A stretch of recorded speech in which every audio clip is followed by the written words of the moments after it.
नमस्कार साथियों, स्वागत है आप सभी का हमारे YouTube चैनल में।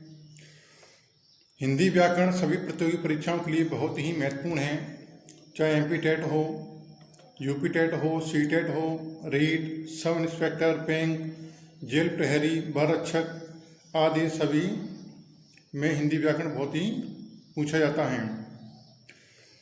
आज हम पढ़ने वाले हिंदी का इतिहास। हिंदी के इतिहास में पढ़ेंगे भाषा का विकास। तो आइए शुरुआत करते हैं बोली से। बोली सीमित क्षेत्र में बोले जाने वाली भाषा सामान्यतः बोली कहलाती है। बोली का मानक व्याकरण और मानक साहित्य नहीं होता है। तो बोली किसे कहते हैं? बोली एक सीमित क्षेत्र में बोली जाती है। जो सीमित क्षेत्र में जो भाषा बोली जाती है उसे हम बोली कहते हैं। बोली का मानक व्याकरण और मानक साहित्य नहीं होता है। अच्छा, मानक व्याकरण क्या होता है? मानक व्याकरण सभी जगह एक जैसी भाषा बोलना, वो मानक व्याकरण होता है। मानक व्याकरण जो व्याकरण के मुताबिक बोली लिखी जाए उसे मानक व्याकरण कहते हैं। मानक साहित्य मानक व्याकरण का ही पर्याय है। बोली की कुछ उदाहरण हैं बघेली, छत्तीसगढ़ी, मारवाड़ी इत्यादि। बोली के बाद हम पढ़ने वाले विभाषा। विभाषा का क्षेत्र बोली की अपेक्षा बड़ा होता है। विभाषा का आधा अधूरा व्याकरण व लोक साहित्य होता है। हिंदी की विभाषा हैं ब्रजभाषा, अवधी, खड़ी बोली, भोजपुरी तथा मैथिली इत्यादि। सबसे पहले साहित्य की रचना सन 1354 में ब्रजभाषा में सुधीर अग्रवाल के द्वारा प्रद्युम्न चरित ग्रंथ लिखा गया। इसी प्रकार अवधी भाषा में सन 1339 में मुल्ला दाऊद के द्वारा चंदायन ग्रंथ लिखा गया। सबसे पहले ब्रजभाषा में जो साहित्य लिखा गया वो कौन सा है? प्रद्युम्न चरित्र। किसने लिखा? सुधीर अग्रवाल ने। अवधी भाषा में पहला साहित्य लिखा था मुल्ला दाऊद ने, जिसका नाम है चंदायन। उपभाषा भाषा का क्षेत्र विस्तृत होता है। उपभाषा किसी क्षेत्र तक ही सीमित होती है। एक उपभाषा में अनेक बोलियां समाहित होती हैं। जब बोली में साहित्य रचना होने लगती है तब इसमें बोली उपभाषा का रूप भी ले लेती है।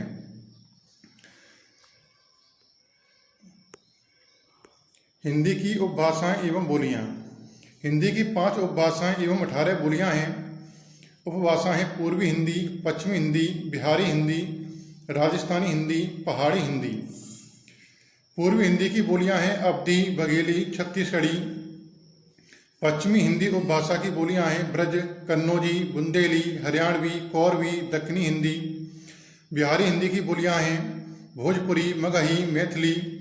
राजस्थानी हिंदी की बोलियां हैं जयपुरी, जो पूरी राजस्थानी में बोली जाती है। मारवाड़ी पश्चिमी राजस्थानी की बोली है। मेवाती उत्तरी राजस्थान की बोली है। मालवी दक्षिणी राजस्थान की बोली है, जो राजस्थानी हिंदी के अंतर्गत आती हैं। पहाड़ी हिंदी की बोलियां हैं कुमाऊनी, गढ़वाली। तो ये हमने हिंदी की उपभाषा एवं बोलियां पढ़ ली हैं। भाषा। भाषा शब्द की उत्पत्ति भाष धातु से हुई है, जिसका अर्थ है बोलना। मनुष्य अपनी बात कहने के लिए जिन ध्वनियों का प्रयोग करता है उसे भाषा कहते हैं। भाष धातु से हुई है। भाषा शब्द की उत्पत्ति किससे हुई है? भाष धातु से। तो यहाँ पे भाष जो धातु है ये क्या है? जैसे मैं और तुम आमने सामने खड़े हैं, वो हमारे मन में जो भाव उत्पन्न हो रहे हैं या विचार उत्पन्न हो रहे हैं उसे हम भाष कहते हैं। और जिन विचारों को हम प्रकट करते हैं जिस माध्यम से, इस साधन से, उसे हम भाषा कहते हैं। अगली परिभाषा से समझ सकते हैं। अभिव्यक्ति के माध्यम अर्थात विचारों के आदान प्रदान के साधन को भाषा कहते हैं। भाषा विस्तृत क्षेत्र में बोली जाती है। भाषा का मानक व्याकरण एवं मानक साहित्य होता है। भाषा की मुख्यतः 2 रूप होते हैं, मौखिक भाषा एवं लिखित भाषा। इस प्रकार बोली का विकास विभाषा में तथा विभाषा का विकास भाषा में होता है। भाषा के रूप मौखिक और लिखित भाषा। मौखिक अथवा उच्चरित भाषा किसे कहते हैं?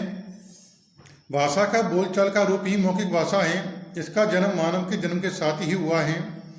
जब श्रोता सामने होता है तभी मौखिक भाषा का प्रयोग होता है। मौखिक भाषा की आधारभूत इकाई ध्वनि है। मौखिक भाषा की आधारभूत इकाई क्या है? ध्वनि है तथा इसका रूप परिवर्तनशील है। लिखित भाषा, भाषा का लिखा हुआ रूप लिखित भाषा कहलाता है। लिखित रूप में स्थिरता बनी रहती है तथा इसी कारण इसकी महत्ता भी अधिक है। जब श्रोता सामने न हो तो उस तक बात पहुंचाने के लिए मनुष्य को लिखित भाषा चिन्हों की आवश्यकता पड़ती है।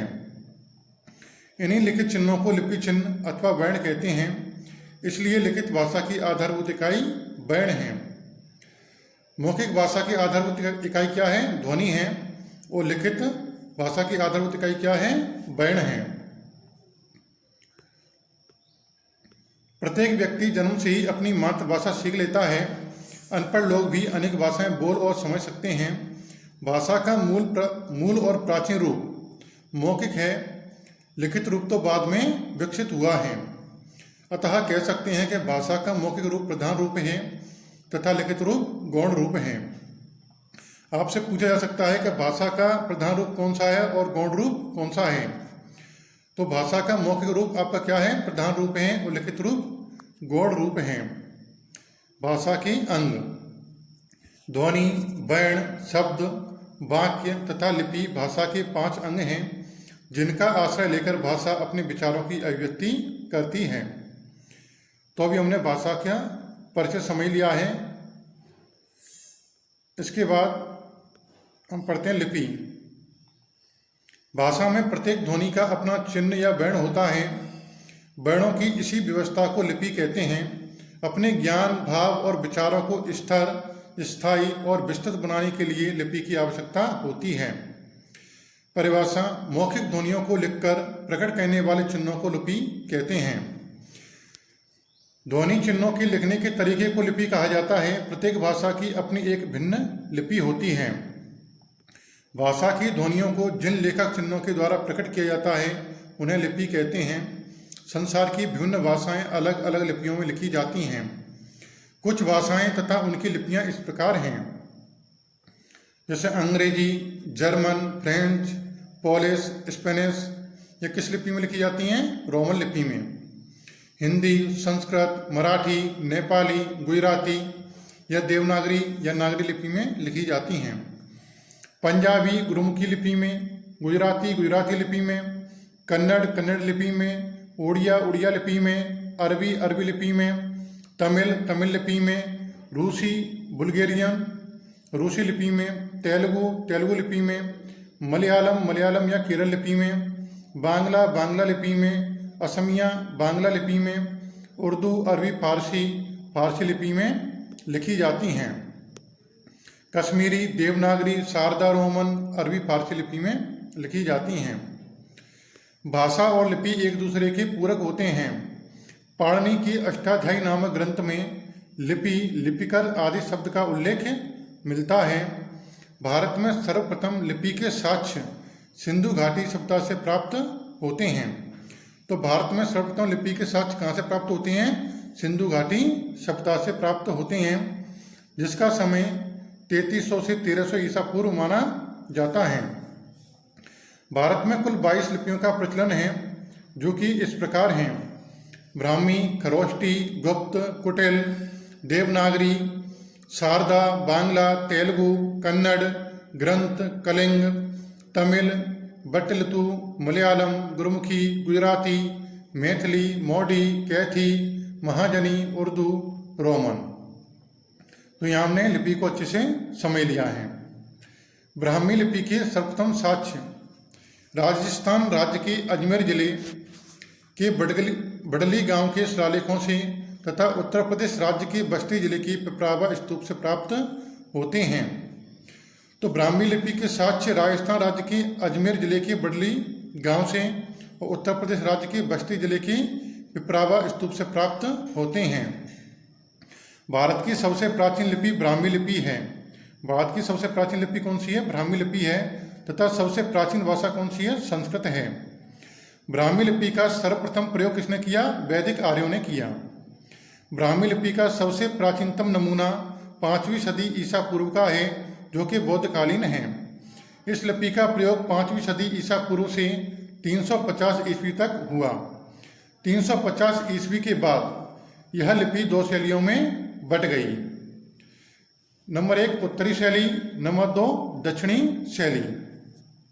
जिस शैली का प्रचार उत्तर भारत में हुआ वह उत्तरी शैली कहलाई। जिस शैली का प्रचार दक्षिण भारत में हुआ वह दक्षिण शैली कहलाई। ब्राह्मी लिपि की उत्तरी शैली तथा दक्षिणी शैली से ही भारत की अन्य लिपियों का विकास हुआ है। ब्राह्मी लिपि का विकास और विस्तार रव्य ऋषि ने किया। ब्राह्मी लिपि का विकास और विस्तार किसने किया? रव्य ऋषि ने किया। हमारे देश के पुराने शिलालेखों और सिक्कों पर 2 प्राचीन लिपियां मिलती हैं। Number 1 Brahmi, number 2 Kharoshthi. भारत की सभी लिपियों का विकास ब्राह्मी लिपि से हुआ है। भारत की जितनी भी लिपियां हैं उन सभी का विकास किससे हुआ है? ब्राह्मी लिपि से। हिंदी देवनागरी लिपि में लिखी जाती है। देवनागरी लिपि के सर्वप्रथम साक्ष्य गुजरात की 8वीं सदी ईस्वी के राजा जयभट्ट के लेखों से मिलते हैं। देवनागरी लिपि को लोकनागरी और हिंदी लिपि भी कहते हैं। आपसे पूछा जा सकता है देवनागरी लिपि के अन्य नाम, तो क्या है? लोकनागरी और हिंदी लिपि भी कहते हैं। देवनागरी और रोमन लिपि बाईं से दाईं ओर लिखी जाती है। देवनागरी जो लिपि है वो किस ओर से किस ओर लिखी जाती है? बाईं ओर से दाईं ओर। फारसी लिपि दाईं ओर से बाईं ओर लिखी जाती है। चीनी और जापानी लिपियां ऊपर से नीचे की ओर लिखी जाती हैं। देवनागरी लिपि अक्षरात्मक लिपि, जबकि रोमन लिपि वर्णात्मक लिपि है। देवनागरी लिपि के 4 भेद हैं। अर्धनागरी जो पश्चिम भारत में प्रचलित है, पूर्वी नागरी जो पूर्वी भारत में प्रचलित है, नंदी नागरी जो दक्षिण भारत में प्रचलित है। नागरी इसका प्रचलन बिहार, मध्य प्रदेश, उत्तर प्रदेश, राजस्थान में रहा है। नागरी को पश्चिमी नागरी भी कहा जाता है। नागरी लिपि का सर्वप्रथम उल्लेख जैन ग्रंथ, जैनों का ग्रंथ है जिसका नाम है नंदी सूत्र में मिलता है। जैन साहित्य के पन्नवड़ा सूत्र तथा समवायांग सूत्र में 18 लिपियों के नाम दिए गए हैं। बौद्ध साहित्य की पुस्तक ललित विस्तार में 64 लिपियों के नाम हैं। विश्व की सबसे पहली लिखित एवं ज्ञात भाषा सुमेरियन है तथा सबसे प्राचीन लिपि कीलाकार है। विश्व की सबसे पहली लिखित एवं ज्ञात भाषा कौन सी है? सुमेरियन। तथा सबसे प्राचीन लिपि कौन सी है? कीलाकार, जो कि सुमेरियन सभ्यता की है, जिसका समय 4500 ईसा पूर्व माना जाता है। यह हमने लिपि को अच्छे से समझ लिया। अब प्रत्यय भाषा का विकास। भाषा का विकास किस प्रकार से होता है? भारत में भाषा का विकास आर्यों के आगमन से माना जाता है। तो भारत में भाषा का विकास किसके आगमन से माना जाता है?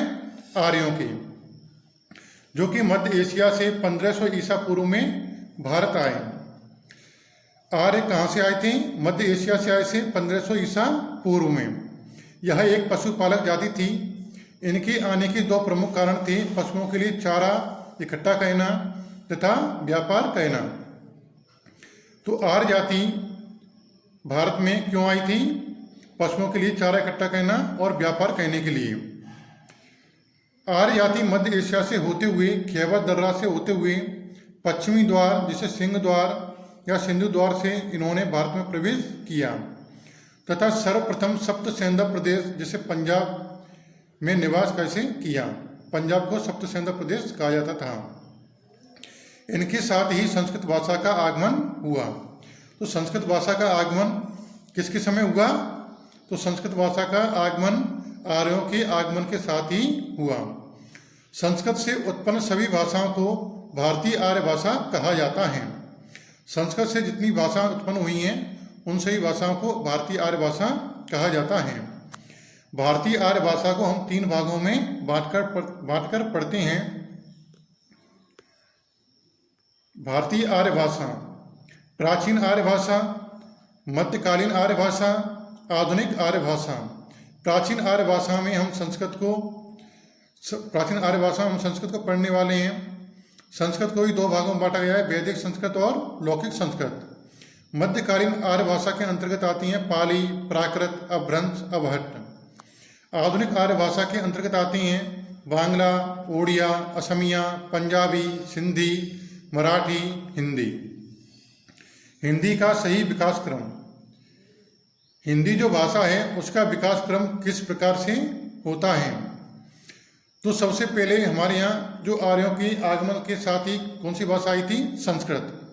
तो संस्कृत भाषा से किस भाषा का जन्म होता है? पाली का। और पाली के बाद किसका जन्म होता है? अब प्राकृत का। और प्राकृत के बाद अपभ्रंश का। अपभ्रंश के बाद अवहट्ट का। अवहट्ट के बाद हिंदी। हिंदी के बाद खड़ी बोली। तो हिंदी का सही विकास क्रम क्या है? संस्कृत, पाली, प्राकृत, अपभ्रंश, अवहट्ट, हिंदी, खड़ी बोली। यह एग्जाम में बहुत पूछा जाता है, इसको याद कर लेना। सभी भाषाओं को एक एक से समझ लेते हैं। सबसे पहले पढ़ते हैं संस्कृत को। संस्कृत दो भागों में बांटा गया है, वैदिक संस्कृत और लौकिक संस्कृत। सबसे पहले पढ़ते हैं वैदिक संस्कृत को। वैदिक संस्कृत का समय था 1500 से 1000 ईसा पूर्व। वैदिक संस्कृत में वेद, वेदांग, पुराण, उपनिषदों की रचना की गई है। आपसे पूछा जाएगा वेदों की जो रचना की गई है वो किसमें की गई है? वैदिक संस्कृत में या लौकिक संस्कृत में? तो आप क्या बताओगी? वैदिक संस्कृत में। वेदों की संख्या 4 है। ऋग्वेद, सामवेद, यजुर्वेद, अथर्ववेद।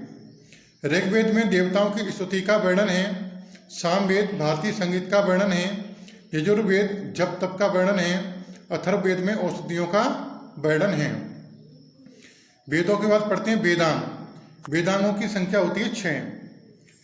कल्प, शिक्षा, सूत्र जिसे निरुक्त भी बोलते हैं, छंद, व्याकरण, ज्योतिष। पुराण, पुराणों की संख्या होती है 18, जिसमें सबसे प्राचीन पुराण कौन सा है? मत्स्य पुराण। तथा सबसे आधुनिक स्कंद पुराण है। उपनिषदों की संख्या 108 है, जिसमें सबसे प्राचीन उपनिषद कौन सा है? ईशावास्योपनिषद है। तथा सबसे आधुनिक परमहंस परिव्राजक उपनिषद को उपनिषद है। तो हमने वैदिक संस्कृत को अच्छे से समझ लिया है। वैदिक संस्कृत में क्या आता है? वेद, वेदांग, पुराण, उपनिषद। इसके बाद लौकिक संस्कृत को पढ़ते हैं। लौकिक संस्कृत का समय क्या है? 1000 से 500 ईसा पूर्व। लौकिक संस्कृत में ग्रंथों की रचना की गई है। जितने भी ग्रंथ हैं उनकी रचना किसमें की गई है? लौकिक संस्कृत में। आदि काव्य के नाम से रामायण को जाना जाता है, जबकि आदि कवि के नाम से वाल्मीकि जी को जाना जाता है। विश्व का सबसे बड़ा महाकाव्य महाभारत है, जिसका शुरुआती नाम क्या था? जय संहिता था। इसके रचयिता कौन है? कृष्ण द्वैपायन वेदव्यास जी महाराज हैं। वेदव्यास जी महाराज को वेदों का संकलनकर्ता, पुराणों का रचयिता कहा जाता है। इन्होंने 1 लाख श्लोक लिखे हैं तथा इन्हें भारतीय इतिहास का पिता भी कहा जाता है। लौकिक संस्कृत को देव भाषा भी कहा जाता है। लौकिक संस्कृत को शास्त्रीय भाषा का दर्जा सन 2005 में प्राप्त हुआ। लौकिक संस्कृत को शास्त्रीय भाषा का दर्जा कब प्राप्त हुआ? 2005 में। अन्य शास्त्रीय भाषा का क्रम कुछ इस प्रकार है। तमिल को 2004 में प्राप्त हुआ। संस्कृत को शास्त्रीय भाषा का दर्जा कब मिला? 2005 में। तेलुगु को 2008 में। कन्नड़ को 2008 में। मलयालम को 2013 में। ओडिया को 2014 में। भारत में शास्त्रीय भाषाओं की संख्या 11 है। कौन कौन से? तमिल, संस्कृत, तेलुगु, कन्नड़, मलयालम, ओडिया, मराठी, पाली, प्राकृत, असमिया, बांग्ला। अच्छा, शास्त्रीय भाषाएं क्या होती हैं? ऐसी भाषा जिसका इतिहास क्रम कम से कम 1500 से 200 साल पुराना हो। इन भाषा में साहित्य परंपरा का उद्भव दूसरी भाषाओं से नहीं होता हो। शास्त्रीय भाषाओं को मान्यता और समर्थन देकर इनसे जुड़ी सांस्कृतिक विरासत को सुरक्षित रखने के लिए और प्रचारित करने का काम किसका है? सरकार का है। ठीक है, तो हमने संस्कृत भाषा को यहाँ पे समझ लिया है। संस्कृत की भाषा में 2 भाषा हैं। कौन कौन सी हैं? लौकिक भाषा में और वैदिक भाषा में बांटा गया है। अगली भाषा है अपनी पाली। पाली का समय है 500 ईसा पूर्व से 1 ईस्वी। पाली भाषा का जनक किसे कहा जाता है? गौतम बुद्ध को। पाली भाषा को पुरानी प्राकृत तथा प्रथम प्राकृत के नाम से भी जाना जाता है। बौद्ध धर्म के सभी उपदेशों का लेखन पाली भाषा में किया गया है। बौद्ध धर्म का पहला महाकाव्य कौन सा है? बौद्ध चरितम, जिसकी रचना किसने की? अश्वघोष जी ने की। पाली भाषा के बाद किस भाषा का जन्म होता है? अब प्राकृत भाषा का। प्राकृत भाषा का समय है 1 ईस्वी से 500 ईस्वी। प्राकृत भाषा का जनक किसे कहा जाता है? महावीर स्वामी जी को। जैन धर्म के सभी उपदेशों का लेखन प्राकृत भाषा में किया गया है। प्राकृत भाषा को गांव की तथा आम जन की भाषा कहा जाता है। प्राकृत भाषा को द्वितीय प्राकृत के नाम से भी जाना जाता है। जैन धर्म का पहला महाकाव्य कल्पसूत्रम है, जिसकी रचना भद्रबाहु जी ने की है। जैन धर्म का पहला महाकाव्य क्या है? कल्पसूत्रम। किसकी रचना है? भद्रबाहु की। प्राकृत भाषा के बाद किस भाषा का जन्म होता है? अपभ्रंश भाषा। अपभ्रंश भाषा का समय है 500 ईस्वी से 1000 ईस्वी। किसी भी भाषा का बिगड़ा हुआ या गिरा हुआ रूप अपभ्रंश भाषा कहलाता है। अपभ्रंश भाषा को बिगड़ी हुई या संक्रमित भाषा कहा जाता है। अपभ्रंश शब्द का सर्वप्रथम उल्लेख पतंजलि ने अपने ग्रंथ महाभाष्य में किया। अपभ्रंश भाषा को तृतीय प्राकृत के नाम से भी जाना जाता है। अपभ्रंश भाषा को किसके नाम से जाना जाता है? तृतीय प्राकृत के नाम से जाना जाता है। और प्राकृत भाषा को द्वितीय प्राकृत के नाम से जाना जाता है। अपभ्रंश भाषा में लिखा गया पहला महाकाव्य परम चरु है, जिसकी रचना स्वयंभू ने की है। यह महाकाव्य राम कथा पर आधारित है, इसलिए स्वयंभू को अपभ्रंश का वाल्मीकि कहा जाता है। इस महाकाव्य में सर्वप्रथम कड़वक का प्रयोग किया गया है। कड़वक किसे कहते हैं? दोहा के बाद चौपाई। एक दोहा और 7 चौपाई के बाद ऐसा इस तरह क्रम चलता रहे। अपभ्रंश का वेद व्यास या व्यास पुष्पदंत कवि को कहा जाता है, क्योंकि इन्होंने अपने ग्रंथ महाप्राण में श्री कृष्ण कथा का वर्णन किया है। आचार्य हेमचंद्र जी को अपभ्रंश का पाणिनि कहा जाता है। अपभ्रंश का आदि कवि तथा पहला कवि स्वयंभू को कहा जाता है। अपभ्रंश भाषा को आभीर की भाषा किसने कहा? आचार्य दंडी ने। अपभ्रंश को अड़ा की भाषा किसने कहा? किशोरीदास वाजपेयी जी ने। अपभ्रंश का देसी भाषा स्वयंभू जी ने कहा। अपभ्रंश को अशुद्ध भाषा किसने कहा? भरत मुनि ने।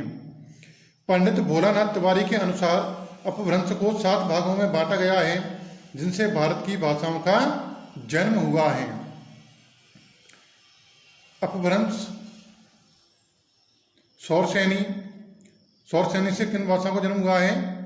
पंडित भोलानाथ तिवारी के अनुसार पश्चिमी हिंदी, राजस्थानी हिंदी, गुजराती। पैसाची अपभ्रंश से किस भाषा का जन्म हुआ है? लहंदा। पंजाब। ब्राह्मण से सिंधी। खस से पहाड़ी हिंदी। अर्धमागधी से पूर्वी हिंदी।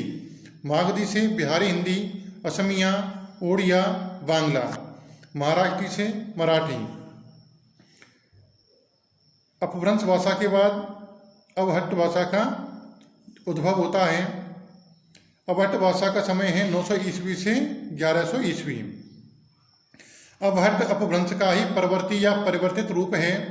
अवहट्ट शब्द का सर्वप्रथम उल्लेख ज्योतिषवर ठाकुर के ग्रंथ वर्ण रत्नाकर से मिलता है। अवहट्ट शब्द का सर्वप्रथम उल्लेख आपको कहाँ देखने को मिलेगा? ज्योतिषवर ठाकुर की रचना में। क्या नाम उसका? वर्ण रत्नाकर। अवहट्ट भाषा का सर्वप्रथम प्रयोग किसने किया? विद्यापति ठाकुर ने किया। विद्यापति ठाकुर ने अपने भजन संग्रह में किया, जिसका नाम क्या है? कीर्ति लता। इसके बाद जन्म होता है हिंदी भाषा का, जिसका समय है 1000 ईस्वी से 1350 ईस्वी। हिंदी मूलतः फारसी भाषा का शब्द है। हिंदी जो शब्द है किस भाषा का शब्द है? फारसी भाषा का शब्द है। प्राचीन काल में भारत आने वाले ईरानियों ने सिंधु नदी एवं इस क्षेत्र के निवासियों की भाषा सिंधी को क्रमशः हिंदू नदी एवं हिंदी कहा। इसका कारण यह था कि फारसी में स को ह एवं ध को द उच्चारित किया जाता है। इस प्रकार हिंदी का नामकरण ईरानियों के द्वारा किया।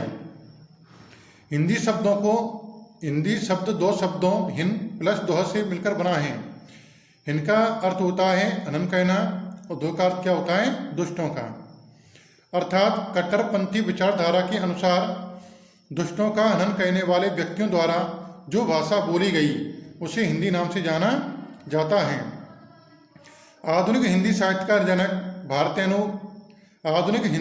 जनक भारतेंदु हरिश्चंद्र जी को कहा जाता है। इतिहास के अनुसार हिंदी शब्द का सर्वप्रथम उल्लेख शरफुद्दीन शासक की पुस्तक जफरनामा 1424 ईस्वी से प्राप्त होता है।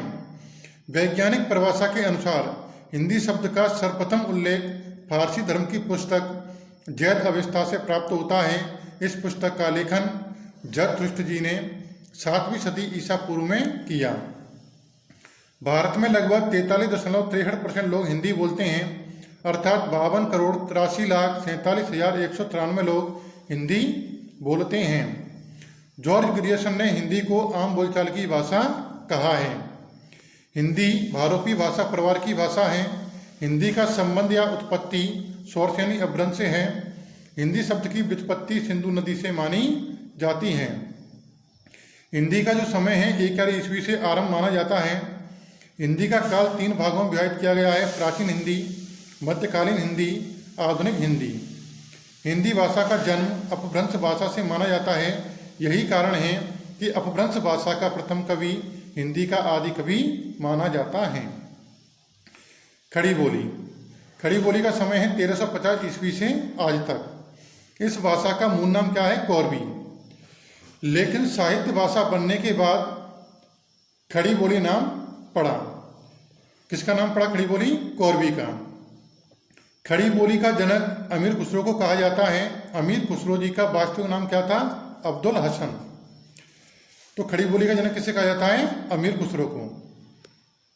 खड़ी बोली को कौरवी आकर बोला नाम से भी जाना जाता है। अमीर खुसरो का समय 1253 ईस्वी से 1325 ईस्वी तक रहा।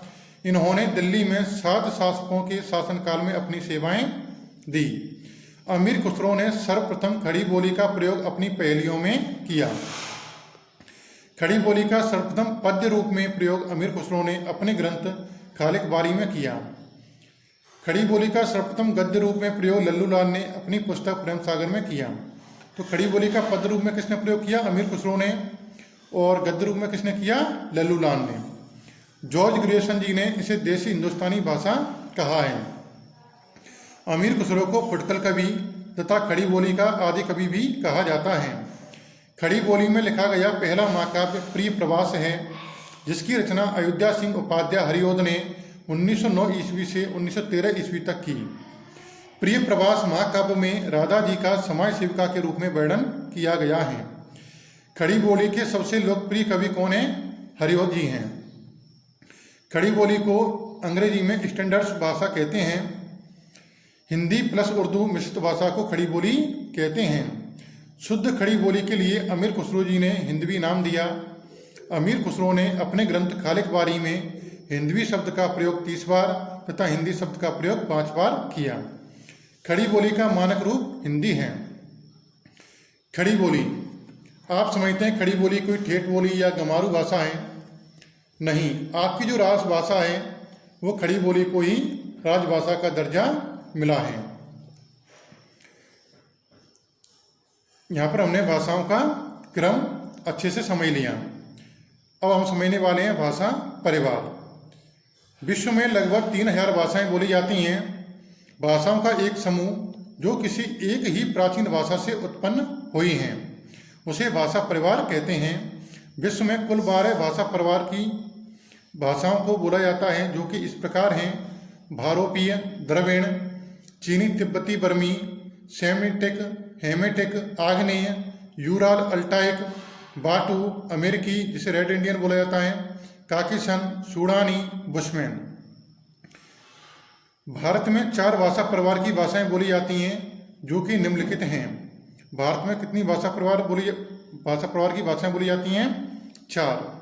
कौन कौन सी हैं? भारोपीय भाषा परिवार या बोल सकते हैं हिंदी यूरोपीय भाषा परिवार, जो 73% बोली जाती है। द्रविड़ भाषा परिवार 25% बोली जाती है। ऑस्ट्रिक भाषा परिवार या आग्नेय भाषा परिवार 1.3% बोली जाती है। चीनी तिब्बती भाषा परिवार 0.7% बोली जाती है। तो भारत में 4 भाषा परिवार की भाषाएं बोली जाती हैं, जो हमने यहाँ पर देख लिया। एक एक करके इनको हम अच्छे से समझने वाले हैं। बहुरूपीय भाषा परिवार। बहुरूपीय भाषा परिवार भारत का सबसे बड़ा भाषा परिवार है। आपसे पूछा जा सकता है भारत का सबसे बड़ा भाषा परिवार क्या है, तो बहुरूपीय भाषा परिवार। भारत में बोलने वालों के प्रतिशत के आधार पर बहुरूपीय परिवार सबसे बड़ा भाषा परिवार है। हिंदी बहुरूपी परिवार की भाषा है। हिंदी किस परिवार की भाषा की परिभाषा, हिंदी किस परिवार की भाषा है, बहुरूपीय परिवार की भाषा है। आकृति या रूप के आधार पर हिंदी वियोगात्मक या विश्लिष्ट भाषा है। इस भाषा परिवार की भाषाएं समस्त उत्तर भारत में बोली जाती हैं। बहुरूपी परिवार की जो भाषाएं हैं वो कहाँ बोली जाती हैं, उत्तर भारत में, जिनमें प्रमुख भाषाएं हिंदी, अंग्रेजी, बांग्ला, पंजाबी, गुजराती, मराठी, असमिया, सिंधी, ओडिया, कश्मीरी इत्यादि हैं। हिंदी बहुरूपीय भाषा परिवार जिसे इंडो ईरानियन शाखा की भारतीय आर्य उपशाखा की एक भाषा है। हिंदी की भोजपुरी बोली सबसे अधिक प्रचलित है। सबसे अधिक हिंदी भारत में, उसके बाद मॉरिशस में बोली जाती है। विश्व में लगभग 9 देशों में हिंदी बोली जाती है। इनकी सूची इस प्रकार है। Number 1 Bharat, Mauritius, Pakistan, Nepal, Fiji, Bangladesh, Singapore, Tobago, दक्षिण अफ्रीका। 9 देशों में हिंदी बोली जाती है।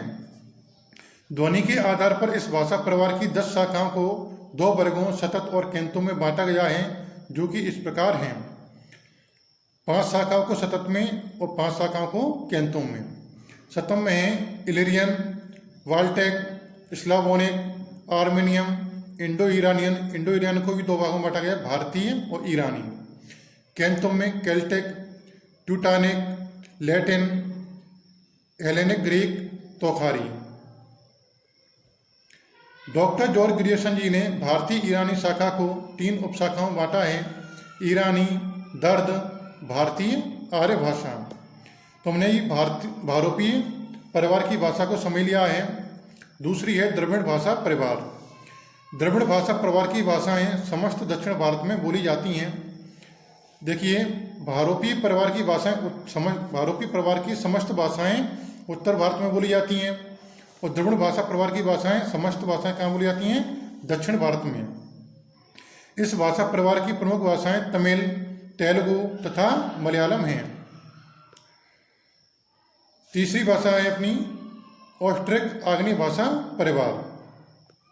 ऑस्ट्रिक भाषा परिवार की भाषाएं मध्य प्रदेश, छत्तीसगढ़ तथा झारखंड की जनजाति लोगों द्वारा बोली जाती हैं। इन्हें बोलने वालों को क्या बोला जाता है, किरात। इस भाषा परिवार की प्रमुख भाषाएं मुंडा, हो, संताली हैं। चीनी तिब्बती भाषा परिवार। यह भारत का सबसे छोटा भाषा परिवार है। इस भाषा परिवार की भाषाएं समस्त पूर्वी उत्तर राज्यों में बोली जाती हैं। इन्हें बोलने वालों को क्या बोला जाता है, निषाद। इन भाषा परिवार की प्रमुख भाषाएं चीनी, बर्मी, तिब्बती। जॉर्ज ग्रियर्सन जी के अनुसार भारत में 6 भाषा परिवार हैं। यह हमने भाषा परिवार को भी अच्छे से समझ लिया है। इसके बाद राजभाषा। राजभाषा भाषा का शाब्दिक अर्थ है राजकाज की भाषा, अर्थात जो भाषा देश के राजकीय कार्यों के लिए प्रयुक्त होती है वह राजभाषा कहलाती है। राजाओं नवाबों के जमाने में इसे दरबारी भाषा भी कहा जाता था। राजभाषा को संवैधानिक मान्यता प्राप्त होती है। भारत की राजभाषा हिंदी यानी खड़ी बोली है। भारत की द्वितीय राजभाषा जिसे सहायक राजभाषा या उपराजभाषा कहते हैं क्या है, अंग्रेजी। हिंदी की संवैधानिक स्थिति। संविधान सभा में हिंदी को राजभाषा बनाने का प्रस्ताव गोपाल स्वामी अयंगर ने प्रस्तुत किया। तो संविधान सभा में हिंदी को राजभाषा बनाने का प्रस्ताव सबसे पहले किसने किया, गोपाल स्वामी अयंगर ने। भारतीय संविधान में हिंदी को राजभाषा की मान्यता 14 सितंबर 1949 को प्रदान की गई। 14 सितंबर को प्रतिवर्ष हिंदी दिवस के रूप में मनाया जाता है। हिंदी दिवस कब मनाया जाता है, 14 सितंबर को हिंदी दिवस मनाया जाता है। और हिंदी को राजभाषा की मान्यता कब मिली? 14 सितंबर 1949 को। और हिंदी दिवस 14 सितंबर को जो मनाया जाता है वो कब से शुरुआत हुई? 1953 से। भारतीय संविधान के भाग 17 राजभाषा में अनुच्छेद 343 से 351 तक तथा अनुच्छेद 120 व 210 में राजभाषा के संदर्भ में महत्वपूर्ण प्रावधान हैं। संविधान सभा में राजभाषा के नाम पर हुए मतदान में हिंदुस्तानी को 77 वोट तथा हिंदी को 78 वोट मिले। 343 से 351 तक अनुच्छेद को हम यहाँ पर अच्छे से समझने वाले हैं। अनुच्छेद 343 जिसमें संघ की राजभाषा है। संघ की राजभाषा क्या होती है? संघ की राजभाषा हिंदी और लिपि देवनागरी होगी। संघ के राजकीय प्रयोजनों के लिए प्रयोग होने वाले अंकों का रूप भारतीय अंकों का अंतर्राष्ट्रीय रूप होगा। इस संविधान के प्रारंभ से 15 वर्ष की अवधि तक उन सभी शासकीय प्रयोजनों के लिए अंग्रेजी भाषा का प्रयोग किया जाता रहेगा। अनुच्छेद 343 के इस प्रकार भारत की राजभाषा हिंदी एवं लिपि देवनागरी है। देवनागरी लिपि का विकास ब्राह्मी लिपि से हुआ। देवनागरी लिपि अक्षरात्मक लिपि, जबकि अंग्रेजी भाषा की लिपि रोमन लिपि वर्णात्मक लिपि है। 343 को हमने यहाँ पे समझ लिया है। अनुच्छेद 344 राजभाषा के संबंध में आयोग और संसद की सम्मति। राष्ट्रपति संविधान के प्रारंभ से 5 वर्ष की समाप्ति पर तथा तत्पश्चात प्रत्येक 10 वर्ष की समाप्ति पर राजभाषा आयोग गठित करेगा। साथ ही राजभाषा आयोग की सिफारिशों की परीक्षा करने तथा उन पर अपनी राय का प्रतिवेदन राष्ट्रपति को देने के लिए संसद की राज्यसभा समिति का गठन किया जाएगा। राष्ट्रपति जी को यह अधिकार प्राप्त है कि वह राजभाषा संबंधी सलाह के लिए राजभाषा आयोग का गठन कर सकते हैं, जिसका अध्यक्ष राष्ट्रपति जी चुनेंगे। वर्तमान समय तक 2 राजभाषा आयोग गठित किए गए हैं। 7 जून 1955 को प्रथम राजभाषा आयोग का गठन किया गया। इसकी अध्यक्षता बाल गंगाधर खेर ने की।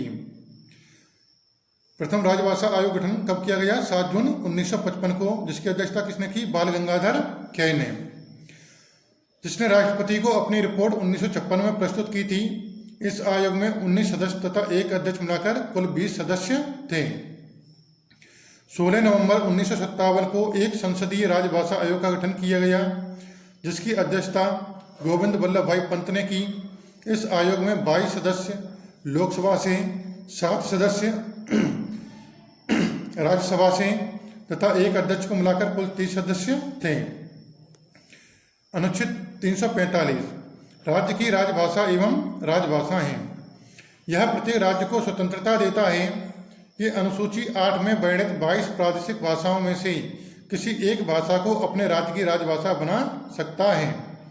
इसी के तहत भारत के 9 राज्य मध्य प्रदेश, उत्तर प्रदेश, बिहार, हरियाणा, उत्तराखंड, झारखंड, राजस्थान, छत्तीसगढ़ की राजभाषा हिंदी है तथा इन्हें हिंद प्रदेश के नाम से भी जाना जाता है।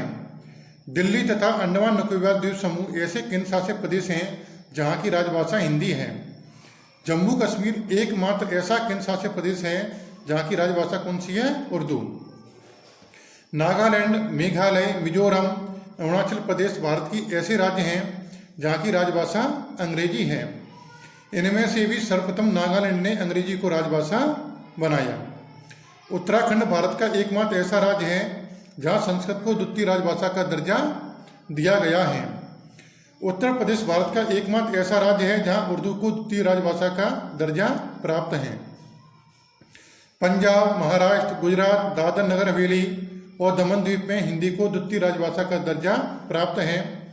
मध्य प्रदेश के नरसिंहपुर तथा राजगढ़ जिले में आज भी संस्कृत बोली जाती है। केंद्र शासित प्रदेश राज्य तथा उनकी राजभाषा हैं। यहाँ पे आपके राज्य और केंद्र शासित प्रदेश दिए हैं और उनके सामने उनकी राजभाषाएं दी गई हैं। जम्मू कश्मीर की राजभाषा क्या है? उर्दू। केरल की मलयालम, लक्षद्वीप की मलयालम, कर्नाटक की कन्नड़, तमिलनाडु, पांडिचेरी, चेन्नई की तमिल, मणिपुरी की मणिपुरी, उड़ीसा की राजभाषा उड़िया, पंजाब चंडीगढ़ी की पंजाबी, महाराष्ट्र की मराठी, गुजरात, दादर नगर हवेली और दमन द्वीप की गुजराती, पश्चिम बंगाल, त्रिपुरा की बंगाली, गोवा की कोंकणी, आंध्र प्रदेश की राजभाषा तेलुगु, असम की राजभाषा असमिया, नागालैंड, मेघालय, मिजोरम, अरुणाचल प्रदेश की राजभाषा क्या है? अंग्रेजी। तो 345 को हमने अच्छे से समझ लिया है। 345 के बाद अब पढ़ते हैं अनुच्छेद 346। एक राज्य और दूसरे राज्य के मध्य या किसी राज्य और संघ के मध्य संचार की भाषा। इसमें कहा गया है कि दो राज्य तथा केंद्र एवं राज्य के बीच संचार की जो भाषा होगी वो वही होगी जो उस समय संघ की राजभाषा होगी तथा विभिन्न परिस्थितियों में अंग्रेजी का प्रयोग किया जाएगा। अनुच्छेद 347 किसी राज्य की जनसंख्या के किसी भाग द्वारा बोली जाने वाली भाषा। इसमें कहा गया है कि राज्य की जनसंख्या के एक छोटे से भाग के द्वारा बोली जाने वाली भाषा को राष्ट्रपति जी अनुसूची 8 में स्थान दे सकते हैं। अनुच्छेद 348 उच्चतम न्यायालय उच्च न्यायालयों में और अधिनियमों, विधेयकों आदि के लिए प्रयोग की जाने वाली भाषा। इसमें कहा गया है कि उच्चतम न्यायालय, उच्च न्यायालयों, अधिनियमों, विधेयकों में अंग्रेजी भाषा का प्रयोग किया जाएगा। अनुच्छेद 349 इसमें कहा गया है कि भाषा संबंधी विधियों को अनियमित कहने के लिए विशेष प्रावधान हैं। अनुच्छेद 350 शिकायतों को दूर करने के लिए अभ्यावेदन में प्रयोग की जाने वाली भाषा। इसमें कहा गया है कि व्यथा निवारण के अभ्यावेदन की जो भाषा होगी वह राजभाषा होगी तथा मातृभाषा की शिक्षा को प्राथमिक स्तर पर लागू करना होगा। अनुच्छेद 351 हिंदी के विकास के लिए निर्देश। इसमें कहा गया है कि केंद्र सरकार तथा राज्य सरकार का यह दायित्व होगा कि हिंदी के प्रचार एवं प्रचार प्रसार के लिए आवश्यक कदम उठाएं। 343 से 351 तक हमने यहाँ पे अच्छे से समझ लिया है। अब समझते हैं अनुच्छेद 120 और अनुच्छेद 210।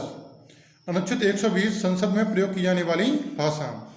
संसद की कार्यप्रणाली या कार्यवाही राजभाषा हिंदी तथा अंग्रेजी में संपन्न की जाएगी। यदि संसद का कोई सदस्य इन दोनों भाषाओं में बोलने में असमर्थ है तो वह सदस्य अध्यक्ष महोदय से अनुमति लेकर के अपनी मातृभाषा में भाषण दे सकता है। अनुच्छेद 210 राज्य विधानमंडल में प्रयोग की जाने वाली भाषा। विधानमंडल की कार्यप्रणाली या कार्यवाही राजभाषा हिंदी, अंग्रेजी तथा उस राज्य की राजभाषा में संपन्न की जाएगी। यदि विधानमंडल का कोई सदस्य हिंदी, अंग्रेजी तथा उस राज्य की राजभाषा को बोलने में समर्थ नहीं है तो वह अध्यक्ष महोदय से अनुमति लेकर अपनी मातृभाषा में भाषण दे सकता है। यहाँ पे हमने अनुच्छेद 343 से 351, अनुच्छेद 120 और अनुच्छेद 210 को अच्छे से समझ लिया। अब हम समझते हैं राजभाषा अधिनियम।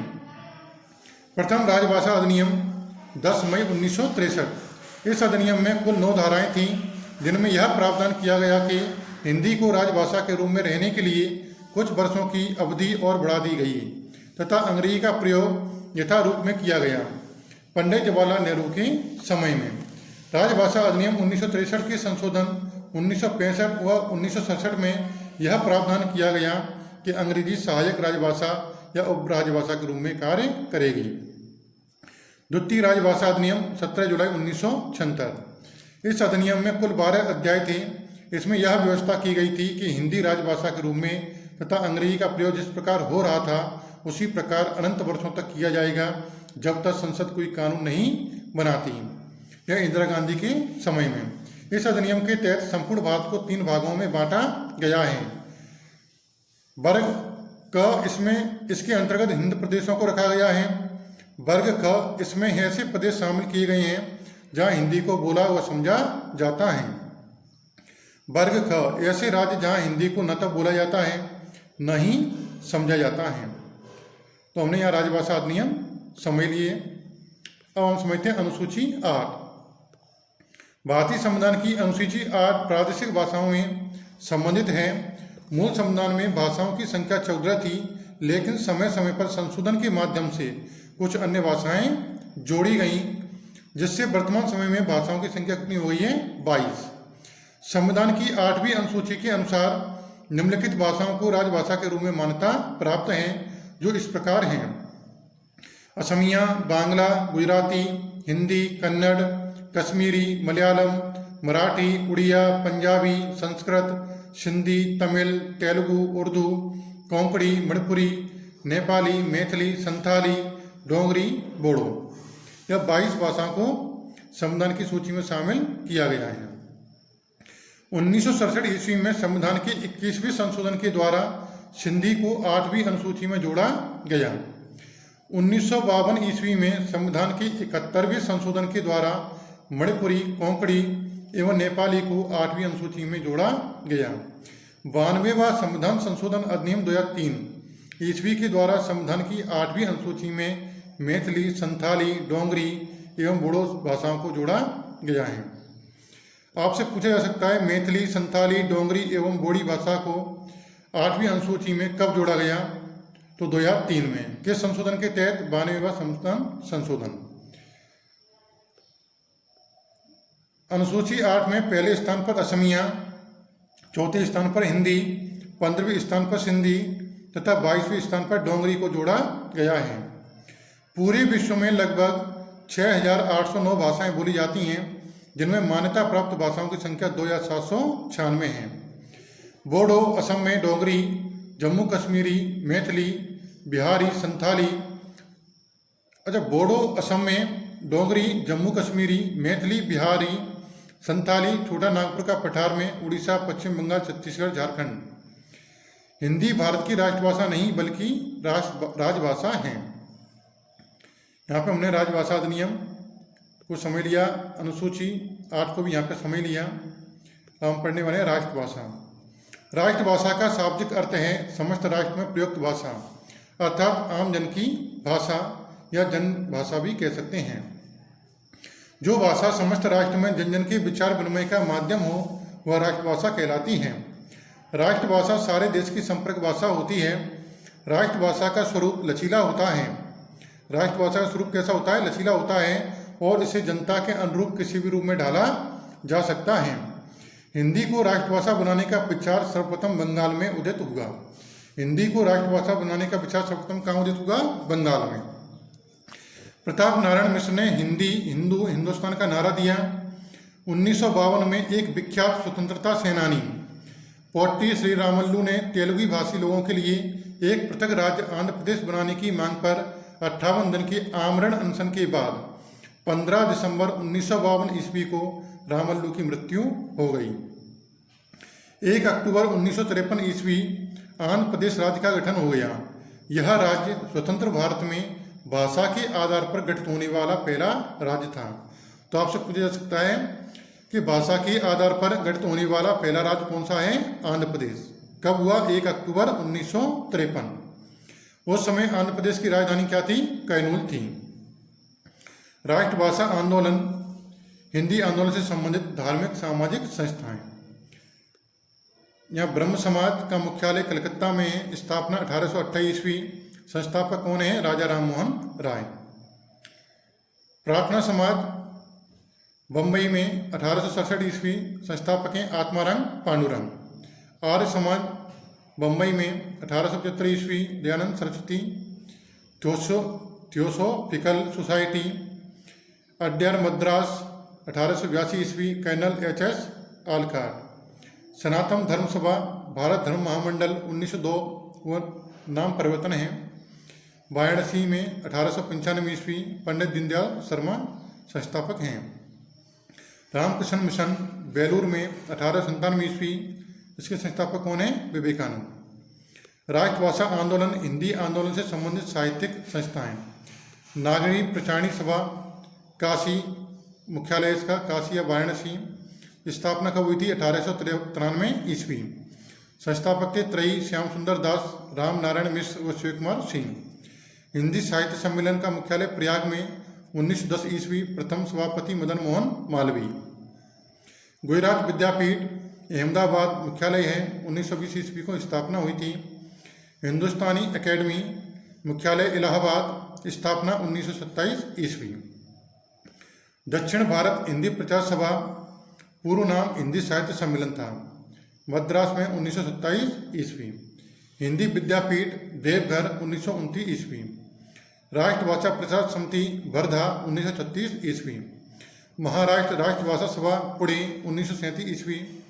बम्बई हिंदी विद्यापीठ बम्बई 1938 ईस्वी में। असम राष्ट्रभाषा भाषा प्रचार समिति गुवाहाटी 1938 ईस्वी। बिहार राष्ट्र भाषा परिषद पटना 1951 ईस्वी। अखिल भारतीय हिंदी संस्था संघ नई दिल्ली में 1964 ईस्वी में स्थापना हुई थी। नागरी लिपि परिषद नई दिल्ली स्थापना हुई थी 1975 ईस्वी। यह सभी राष्ट्रभाषा बनाने के लिए हिंदी को इन्होंने अपना अपना योगदान दिया। मध्य प्रदेश की प्रमुख संस्थाएं। अकादमी स्थान स्थापना वर्ष। मध्य प्रदेश साहित्य अकादमी स्थान है भोपाल, स्थापना वर्ष है 1954। मध्य प्रदेश हिंदी ग्रंथ अकादमी भोपाल में 1969 स्थापना दिवस वर्ष। मध्य प्रदेश उर्दू अकादमी भोपाल स्थापना वर्ष 1976। कालिदास अकादमी भोपाल स्थापना वर्ष 1978। मध्य प्रदेश सिंधी अकादमी भोपाल स्थापना वर्ष 1983। अल्लामा इकबाल अदबी मरकज उर्दू अकादमी भोपाल 1984। मध्य प्रदेश तुलसी अकादमी भोपाल 1987। मध्य प्रदेश की साहित्य प्रमुख संस्थाएं। विश्व हिंदी सम्मेलन। विश्व हिंदी सम्मेलन क्यों मनाते हैं? इसका उद्देश्य संयुक्त राष्ट्र संघ की भाषाओं में हिंदी को स्थान दिलाना व हिंदी का प्रचार प्रयास कहना। विश्व हिंदी सम्मेलन 10 जनवरी को मनाया जाता है। इसका प्रावधान हर 3 वर्ष में एक बार हर चौथे वर्ष आयोजित किया जाता है। पूर्व प्रधानमंत्री डॉक्टर मनमोहन सिंह ने हिंदी प्रचार प्रसार के लिए 2006 में प्रतिवर्ष 10 जनवरी को विश्व हिंदी दिवस मनाने का ऐलान किया। पूर्व प्रधानमंत्री डॉक्टर मनमोहन सिंह ने हिंदी प्रचार प्रसार के लिए 2006 में प्रतिवर्ष 10 जनवरी को विश्व हिंदी दिवस मनाने का ऐलान किया। पहला विश्व हिंदी सम्मेलन इंदिरा गांधी के समय हुआ था। उस समय हर चौथे वर्ष में सम्मेलन हुआ करता था, परंतु अब 3 वर्ष के बाद हिंदी सम्मेलन का आयोजन किया जाता है। पहला विश्व हिंदी सम्मेलन का आयोजन 10 से 14 जनवरी 1975 को नागपुर का है भारत में संपन्न हुआ, जिसकी अध्यक्षता मॉरिशस के प्रधानमंत्री शिव सागर राम गुलाम ने की। इसी कारण से प्रतिवर्ष 10 जनवरी को विश्व हिंदी दिवस मनाया जाता है। 2006 से विश्व हिंदी दिवस मनाना आरंभ हुआ। 8वां विश्व हिंदी सम्मेलन 13 से 15 जुलाई 2007 में न्यूयॉर्क में किया गया, जिसकी अध्यक्षता बालेंदु शर्मा ददीच ने की। 10वां विश्व हिंदी सम्मेलन का आयोजन 10 से 12 सितंबर 2015 में भोपाल में किया गया, जिसकी अध्यक्षता सुषमा स्वराज ने की। 11वां विश्व हिंदी सम्मेलन का आयोजन 18 से 20 अगस्त 2018 को मॉरिशस में आयोजित किया गया, जिसकी अध्यक्षता सुषमा स्वराज ने की। इस सम्मेलन का लोगो विजेता रुचि यादव जी को दैनिक भास्कर समूह से संबंध रखते हैं को घोषित किया गया। इस सम्मेलन की थीम क्या थी? वैश्विक हिंदी भारतीय संस्कृति है। 12वां हिंदी सम्मेलन का आयोजन 15 से 17 फरवरी 2023 को फिजी देश के नारी शहर में किया गया। इस सम्मेलन की अध्यक्षता एस जयशंकर जी ने की। यह सम्मेलन की थीम हिंदी पारंपरिक ज्ञान से आर्टिफिशियल इंटेलिजेंस है। 13वां विश्व हिंदी सम्मेलन का आयोजन सन 2026 में किया जाएगा। विश्व हिंदी सम्मेलन प्रत्येक 3 वर्ष के अंतराल में आयोजित किया जाता है। विश्व हिंदी सम्मेलन का क्रम, तिथि, स्थान, प्रतिभागी देश, प्रतिनिधियों की संख्या। पहला विश्व हिंदी सम्मेलन कब हुआ? 10 से 14 जनवरी 1975 में। स्थान था नागपुर, जो भारत में है। प्रतिभागी देश थे 30, प्रतिनिधियों की संख्या थी 122। दूसरा विश्व हिंदी सम्मेलन मना था 28 से 30 अगस्त 1976 में पोर्ट लुई मॉरिशस में। प्रतिभागी देश थे 17, प्रतिनिधियों की संख्या थी 181। तीसरा विश्व हिंदी सम्मेलन 28 से 30 अक्टूबर 1983 नई दिल्ली भारत में। प्रतिभागी देश 30, प्रतिनिधियों की संख्या 260। चौथा विश्व हिंदी सम्मेलन 2 से 4 दिसंबर 1993 पोर्ट लुई मॉरिशस में। प्रतिभागी देश 10, प्रतिनिधियों की संख्या 203। पांचवा विश्व हिंदी सम्मेलन 4 से 8 अप्रैल 1996 ट्रिनिडाद टोबैगो, प्रतिनिधियों की संख्या 10, प्रतिभागी देश कितने हैं? 201। छठवां 14 से 18 सितंबर 1999 लंदन यूके, प्रतिभागी देश प्रतिनिधियों की संख्या 21 और प्रतिभागी देश 700। सातवां 5 से 9 जून 2003 पारामारिबो सूरीनाम में, प्रतिनिधियों की संख्या है 17, प्रतिनिधि देशों की संख्या है 500। 8वां विश्व हिंदी सम्मेलन 13 से 15 जुलाई 2007 में न्यूयॉर्क USA। प्रतिनिधि देश 20, प्रतिनिधियों की संख्या कितनी है? 800। 9वां 22 से 24 सितंबर 2012 जोहान्सबर्ग दक्षिण अफ्रीका। प्रतिनिधि देश 30 और प्रतिनिधियों की संख्या 200। 10वां 10 से 12 सितंबर 2015 भोपाल भारत में। प्रतिनिधि देश 50, प्रतिनिधियों की संख्या 2000। 11वां विश्व हिंदी सम्मेलन 18 से 20 अगस्त 2018 पोर्ट लुई मॉरिशस। 50 से अधिक देश इसमें शामिल थे और प्रतिनिधियों की संख्या 1500। 12वां विश्व हिंदी सम्मेलन 15 से 17 फरवरी 2023 फिजी नाडी। 50 से अधिक देश और प्रतिनिधियों की संख्या 51। 13वां विश्व हिंदी सम्मेलन 2026 में मनाया जाएगा। यहाँ हमने विश्व हिंदी सम्मेलन को अच्छे से समझ लिया है। कुछ मुख्य तथ्य हैं, इनको भी यहाँ पे समझ लेते हैं। भूतकाल में घटित घटनाओं से वर्तमान और अपने भविष्य को सुधारना ही इतिहास कहलाता है। गद्य शैली का जनक भारतेंदु हरिश्चंद्र को कहा जाता है तथा हिंदी में गद्यों के जन्मदाता भी भारतेंदु हरिश्चंद्र को कहा जाता है। गद्य शैली का सर्वप्रथम प्रयोग लल्लू लाल ने अपनी पुस्तक प्रेम सागर खड़ी बोली में किया। हिंदी का पिता कहें या तात, गुरु, बालिद, ब्रह्म, प्रतिपादक, पितामह, जनक भारतेंदु हरिश्चंद्र जी को कहा जाता है। महावीर प्रसाद द्विवेदी जी ने हिंदी मानकीकरण के सचित प्रयास सरस्वती पत्रिका के माध्यम से किए। सरस्वती पत्रिका का सबसे पहले प्रकाशन सन 1900 में चिंतामणि घोष जी ने किया और आगे चलकर इस पत्रिका को प्रकाशित करने की जिम्मेदारी किसने ली? महावीर प्रसाद द्विवेदी जी ने। आदि काव्य के नाम से रामायण को जाना जाता है तथा आदि कवि के नाम से वाल्मीकि जी को जाना जाता है। हिंदी की आदि कवित्री का नाम मीराबाई है, जबकि आधुनिक युग की मीराबाई महादेवी वर्मा को जाना जाता है। अपभ्रंश को पुरानी हिंदी चंद्रधर शर्मा गुलेरी जी ने कहा।